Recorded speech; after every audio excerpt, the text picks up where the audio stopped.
తమిళనాడు ముఖ్యమంత్రి జయలలితకు మెరుగైన చికిత్స అందించేందుకు లండన్ నుంచి వైద్యుల బృందం మళ్లీ చెన్నైకి రానుంది. అనారోగ్యానికి గురైన జయలలిత గత నెల 22 నుంచి అపోలో ఆసుపత్రిలో చికిత్స పొందుతున్నారు. కాగా సెప్టెంబర్ నెలాఖరులో ఒకసారి, ఈ నెల 4న మరోసారి లండన్కు చెందిన ప్రముఖ వైద్యుడు డాక్టర్ రిచర్డ్ బేలే చెన్నైకి వచ్చి జయకు చికిత్స చేసి వెళ్లారు. జయలలిత మరికొన్ని రోజులు ఆసుపత్రిలోనే ఉండాలని అపోలో వైద్యులు ప్రకటించిన నేపథ్యంలో డాక్టర్ రిచర్డ్ జాన్ బేలే బృందం ఇవాళ మళ్లీ చెన్నైకి రానున్నట్టు తెలుస్తోంది. వీరు 5 రోజుల పాటు చెన్నైలోనే ఉండి జైకు వైద్య సేవలు అందించనున్నారు.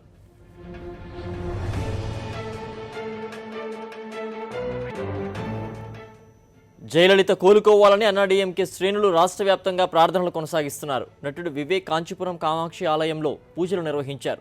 తిరునెల్వేలికి చెందిన మాడస్వామి అనే పార్టీ నేత 1.5 కిలోమీటర్ల దూరంలోని వల్లియ మురుగన్ ఆలయం వరకు మోకాలిపై నడిచారు.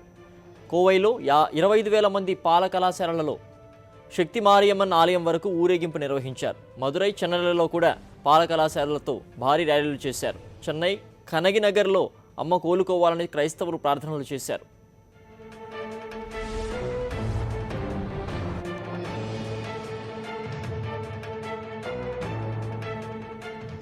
ఇదిలా ఉండగా జయలలితకు చికిత్స కొనసాగిస్తున్నందున ఆమె వద్దకు వైద్యులు, నర్సులు మినహా ఎవరిని అనుమతించడం లేదు. జయకు చికిత్స జరుగుతున్న అపోలో ఆసుపత్రి 2వ అంతస్తులో 2 అంచెల భద్రతను ఏర్పాటు చేశారు.